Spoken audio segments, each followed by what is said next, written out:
eso lo utiliza Él, ¿verdad? Porque lo importante es que nosotros obtengamos, ¿verdad?, esa palabra, ¿verdad?, esa bendición de Él, ¿verdad? Así que en esta ocasión, pues el Señor utilizó a una persona. Yo fui a una reunión de un amigo muy querido, que es uno de los managers de los restaurantes donde laboro, y fui a su cumpleaños y ahí me encontré a esta persona que era su suegro, ¿verdad?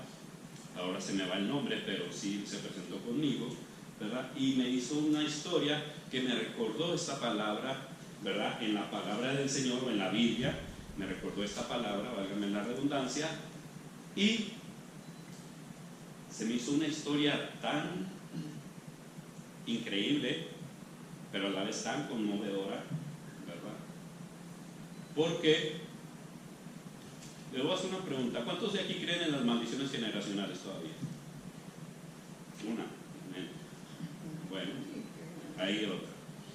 Bueno, esos son las maldiciones generacionales. Déjenme decirles, son para los inconversos, son para los que no creen en Cristo, ¿ok?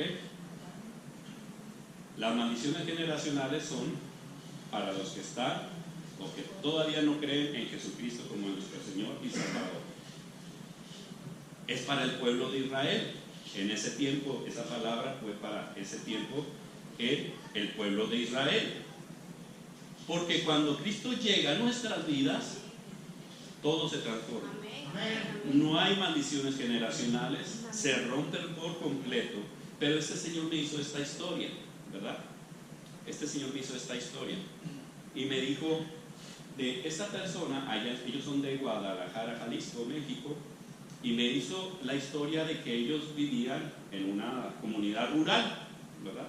Y en esa comunidad rural, pues resulta que en aquellos años, me estaba hablando de años, no sé hace cuántos, bastantitos, póngale de los 40, 50, yo no sé de qué tiempo me estaba hablando, pero por su forma de hablar yo me ubiqué en esa época, en los 30, 40, tal vez los 50 allá en México.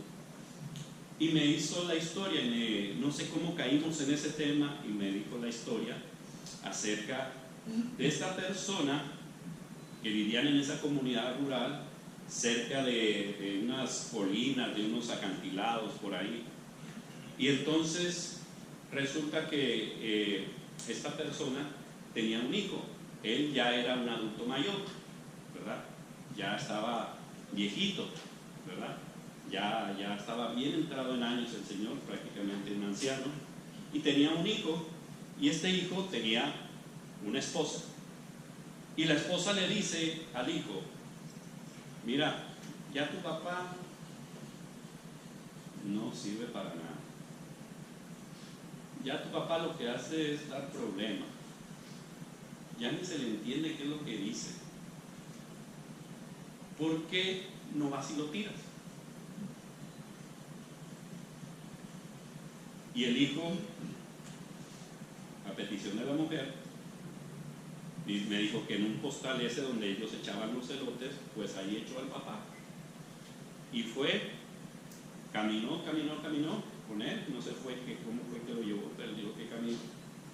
Y allá en el monte, dijo: aquí en esta piedra, papá, te voy a dejar sentadito, aquí te quedas, ¿verdad?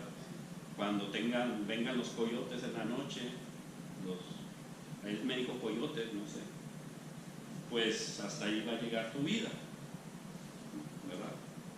Y el hijo pues lo dejó ahí, se regresó.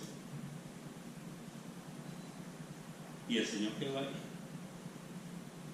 Cuando regresa, pasan los años y pasan los años. Y ahora el hijo era el anciano. Su esposa fallece primero y él se queda anciano. Y estaban en la misma casa, porque ustedes saben que esas casas pasaban de generación en generación. Y se queda en esa misma casa, y estando en esa misma casa, en aquel mismo rincón, oye a su nuera que le dice a su hijo: oye, tu papá ya está muy viejito, ya no se le entiende qué es lo que dice, ya lo que hace es dar problemas. El pobre viejo ya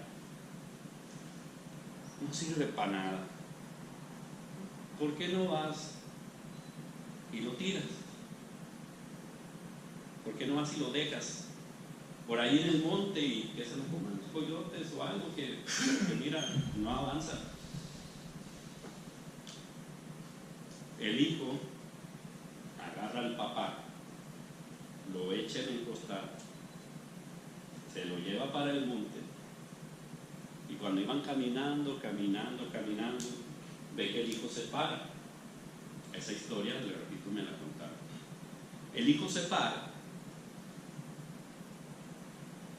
y el papá dijo: aquí me vas a dejar. Dice: sí. Mira, ¿ves esa piedra? Ahí dejé yo a tu abuelo. Ahora tú me dejas a mí. El hijo, ¿qué creen que hizo? Pues resulta que ese hijo dijo: no, papá. No sé, la mente, la conciencia, algo, el tiempo. Dijo: no, papá, esto aquí se acabó. Esto aquí se acabó. Tú te regresas conmigo. Tú te regresas conmigo a vivir conmigo y te voy a atender hasta el día que Dios te llame. Aquí se rompió esto, porque era algo que pasaba de generación en generación, ¿verdad? Pero es para los que no están en Cristo.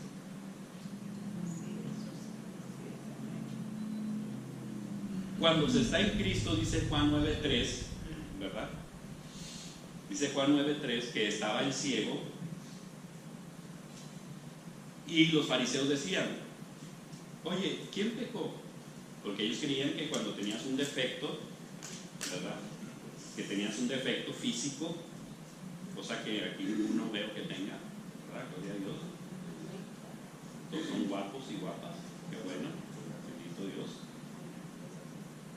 Cuando tenían ese defecto físico, en este caso la ceguera, pues ellos pensaban que era una maldición debido a que los papás o las mamás o alguien de sus antepasados había pecado y él estaba pagando ese pecado. Entonces Jesús le dijo: es que este no pecó, ni sus padres. Jesús le dijo que no había pecado, es horrible. ¿Okay? Sí. Jesús dijo: este no pecó, ni sus padres pecaron. Dice: esa ceguera es para que Dios se glorifique. Ese problema es para que Dios se glorifique. Ese sufrimiento que él tiene es para que Dios se glorifique. Y ahí Jesús mismo, ¿verdad?, lo sanó, ¿verdad? Gloria a Dios.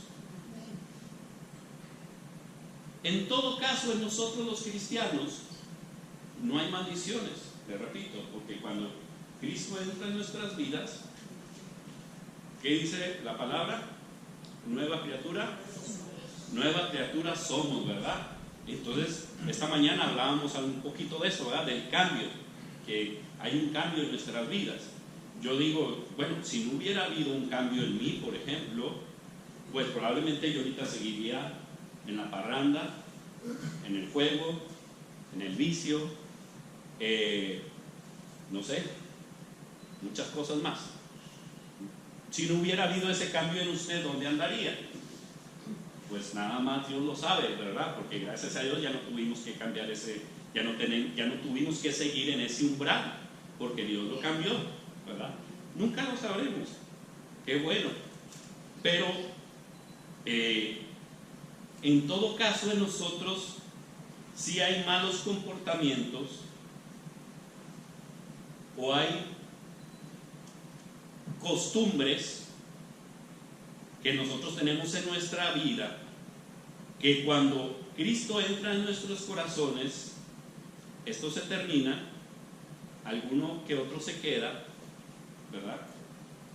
Porque unos Cristo los quita de momento, y otros los va trabajando el Señor. ¿Sí?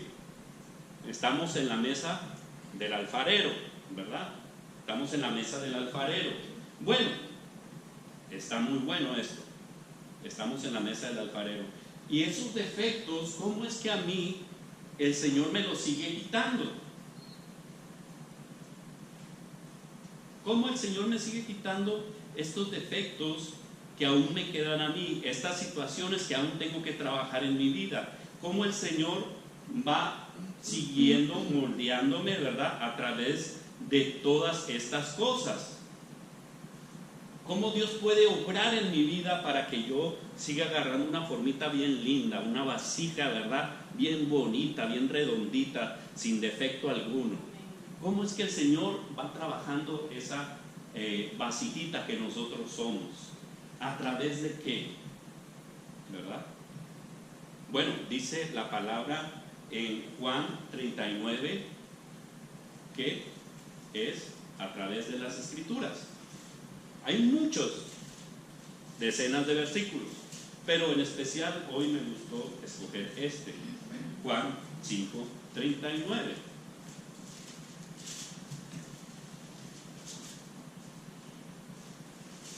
Y ese es más que se los voy a regalar de gratis.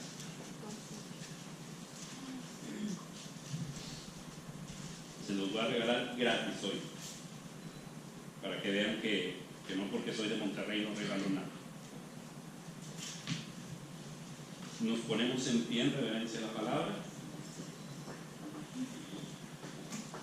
y leemos en el nombre del Padre, del Hijo y del Espíritu Santo de Dios. Y la iglesia dice: amén. Escudriñad las Escrituras, porque a vosotros os parece que en ellas tenéis la vida eterna, y ellas son las que dan testimonio de mí. Bendito el nombre del Señor. Puede sentarse, mi hermano. A través de la Escritura, algo que le pasa al cristiano, aparte de cambiar su vida y todo, algo que le pasa al cristiano cuando se convierte, ¿sabe qué es? Muchas personas ya tienen esa costumbre antes de convertirse, pero las que no tenían esa costumbre de leer antes de convertirse, cuando se convierten a Cristo, ¿saben qué?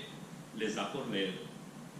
Yo no era un lector así, wow, este tipo es un lector, digamos decir, un lector de esos que todos los días leen algo, voraz, un lector voraz, gracias pastor. Yo no era un lector voraz, pero leí algo. Tenía que leer porque pues, si no, no pasaba los exámenes de la escuela. Pues tenía que leer. Y leía de vez en cuando algún librito que me gustaba, pero no era un lector voraz. Esa palabra de Miguel, voraz. No era un lector voraz. Pero ¿sabe qué? Cuando me convierto al cristianismo, cuando recibo al Señor como mi Salvador, pues me da por leer bastante. Y hay muchas personas que a veces no leían nada, ¿verdad? No leían ni los chistes del periódico, ¿verdad? Y cuando se convierten les da por leer la Escritura, porque en ella nos parece que hay algo más, ¿verdad? Hay algo que está ahí en las Escrituras. Existe como algo que cada que leemos la Escritura, como que algo nos golpea en el corazón, o algo nos discierne en la cabeza, o algo nos llega a hacer sentir, ¿verdad?, esas heridas, ¿verdad?, de nuestro Señor Jesucristo. En alguna manera podemos visualizar mejor las cosas, y es que la palabra de Dios es la principal herramienta por la que Dios nos va trabajando y nos va moldeando y nos va dando forma en la mesa del alfarero.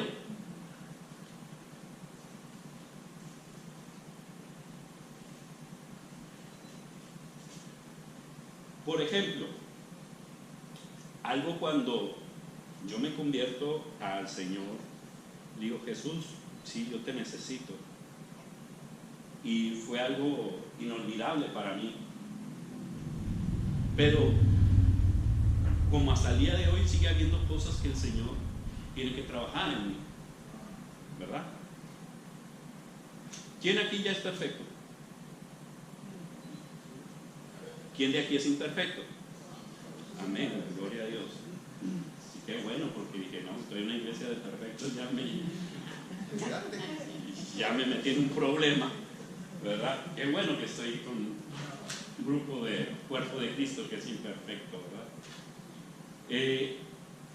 Y dentro de esas imperfecciones, algo que yo siempre les doy como testimonio, ¿verdad? Y me gusta recordárselos es que cuando yo abro la escritura, yo tenía un problema bastante grave. Yo dejé vicios, muchos vicios, pero ¿sabe qué? Que yo seguía con un vicio. Y ese vicio era, no así no, bueno, lo agarraba más bien así, porque así se puede entender otra cosa, a mí no me gustaba. Sino que, es más, me acuerdo de un amigo me decía, oye, tú lo haces hasta con estilo, porque yo me ponía así.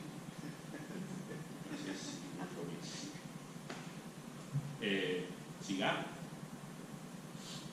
Empecé a fumar joven, ¿verdad? Empecé a fumar jovencito. ¿Por qué? Porque lo veía en mi casa como algo normal.